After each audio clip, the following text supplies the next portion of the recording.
할렐루야. 오늘 성경 통독을 결심한 모든 분들 주님의 이름으로 축복합니다. 성경 통독이 우리의 그런 삶 가운데 꼭 필요하지요. 신앙생활을 하면서 내가 성경을 몇십 번은 읽어봤습니다. 그렇게 이야기를 해야 되는데 내가 성경 통독 못 해봤습니다. 이렇게 이야기하는 것은 조금 부끄러운 그런 일이지요.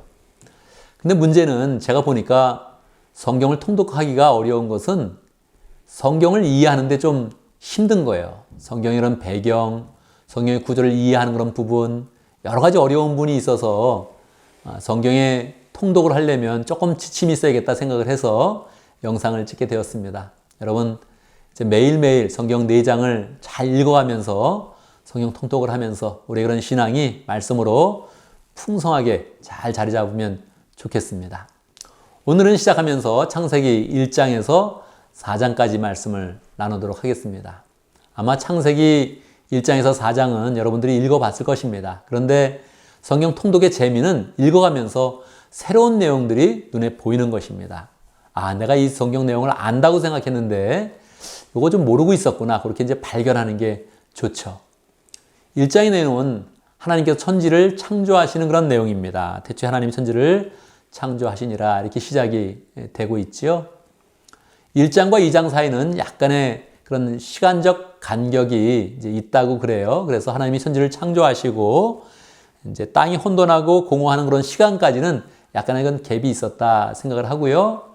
그리고 이제 여섯 날 동안 하나님께서 천지를 창조하시죠. 여기서 날이라는 것은 그냥 우리가 생각하는 day 이렇게 생각하는 것이 아니라 period 이렇게 해서 한 기간이다 이렇게 생각을 하는 것이 좋겠습니다. 원래 히브리어 언어가 이때 요미라는 그런 언어로 한 날을 택하지 않고 한 기간을 원래 얘기합니다. 그래서 우리가 생각할 때 하나님의 창조의 역사가 6단계로 진행됐구나 하는 것을 알면 좋죠. 특별히 2절에 보면 땅이 혼돈하고 공허할 때 거기에 하나님의 영, 하나님의 성령이 수면에 운행하고 있었다. 이 사실을 알면서 읽으면 성령이 처음서부터 있었구나 하는 것을 발견하면 좋겠습니다.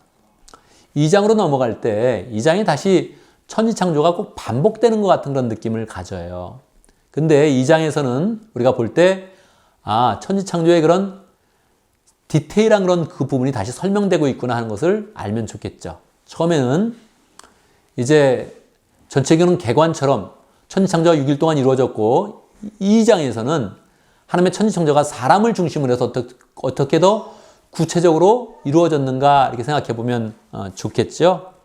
사람을 창조하셔서 아담과 하와를 지으셨는데 그때는 죄가 없었고 두 사람이 온전한 그런 상태에서 하나님께서 결혼식을 주례하시는 그런 내용이 2장에 나옵니다. 그래서 하나님이 아담을 창조하시고 잠을 잘 때 이제 갈비뼈를 빼서 하와를 만드시고 그리고 하와를 아담에게로 데리고 오시면서 그 모든 그런 그 내용들이 한 가정을 잘 이루는 그런 그 모습으로 2장의 그런 그 내용이 맞춰지게 됩니다. 그래서 2장의 그런 내용 가운데 천지창조의 구체적인 그런 내용이 어떻게 되느냐 요거에 관심을 가지면서 2장을 보면 좋겠습니다. 3장의 그런 그 내용은 이제 사람이 타락하는 그런 내용, 하나님이 하지 말라고 한 그런 그 내용을 어기면서 순종하지 않으면서 사람이 처음으로 이제 죄를 짓게 되는 그런 내용이 기록되어져 있습니다. 이 사실은 굉장히 그냥 보면 이게 뭐 대단한 일인가 이렇게 생각을 할 수 있는데 이 내용이 정말 하나님의 가슴을 아프게 했던 거예요. 왜요? 죄를 짓는 그런 근본적인 이유가 하나님과 같이 되고 싶은 것이거든요. 그리고 하나님의 말씀을 분명히 어긴 거거든요. 그러니까 하나님을 배반했다는 거예요. 가장 신뢰할 수 있는 그런 관계, 이 배반이 너무너무 가슴이 아프죠. 그 죄를 통해서 인류의 모든 역사는 죄로 인해 타락되게 되었고 무엇보다도 하나님의 그런 관계가 완전히 깨지게 되었습니다. 감사한 것은 하나님께서 죄를 지은 그런 인간에게 무조건 나쁘게 한 것이 아니라 그들이 다시 살아날 수 있는 그런 길을 여셨다는 거예요. 그걸 보통 원시복음이다 그렇게 이야기하죠. 창세기 3장 15절입니다.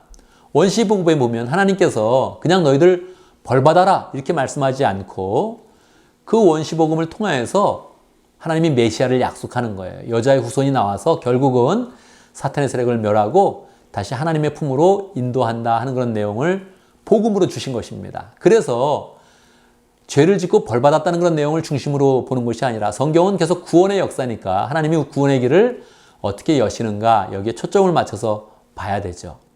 중요한 것은 아담이 이것을 정확히 이해했다는 거예요. 그래서 하나님의 징벌을 받고 나서 아담이 그의 부인의 이름을 짓는데 이름을 뭐라 그러냐면 하와, 한마디로 얘기하면 생명, 라이프입니다. 그래서 모든 그런 후손의 그런 어머니가 되고 산자의 어머니가 된다 그런 이름으로 하와라는 그런 이름을 지어줬죠. 그래서 처음에 죄를 졌지만 거기서도 하나님의 복음이 있었구나 하는 것이 굉장히 중요합니다. 창세기 4장에 보면 이제 아담의 후손 가인과 아벨이 나타나죠. 근데 이미 3장에서 죄를 지었잖아요.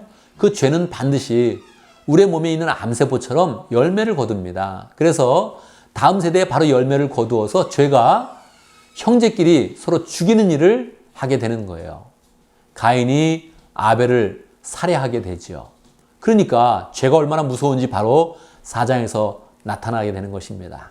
또 감사한 것은 죄의 열매가 나타날 때에도 하나님께서는 또다시 계속 구원의 역사를 이루어 주시니까 그러니까 아벨은 죽었지만 다시 다른 아들 셋을 주어서 셋이 또 믿는 자의 그런 조상이 되어서 계속 셋의 계보를 이어가서 거기서 예수님의 계보가 나오고 거기서 구원의 그런 역사가 이루어진다는 거예요. 창세기를 볼 때 족보가 나오거든요. 족보가 10번 나옵니다. 이 10번의 그런 족보를 볼 때마다 하나님이 다시 안내판을 주는 거예요. 구원의 안내판. 그래서 족보를 지루한 것으로 보지 말고 하나님께서 구원의 역사를 어떻게 펼치시는지 안내판이 나타났구나 이렇게 반가운 마음으로 보게 되면 더 의미가 있을 것입니다. 그래서 창세기 1장에서부터 4장까지는 하나님 천지를 창조하시고 사람을 지으시고 사람이 죄를 짓고 다시 구원의 역사가 펼쳐져서 아담의 그런 다음 때 세 세대까지 이어졌구나 이렇게 이해하면서 성경을 보면 되겠습니다. 자, 오늘 첫날인데요. 여러분 영상에 도움을 받으시고 성경을 또 힘차게 읽으면서 여러분의 삶이 말씀의 은혜로 가득하기를 간절히 바랍니다. 감사합니다.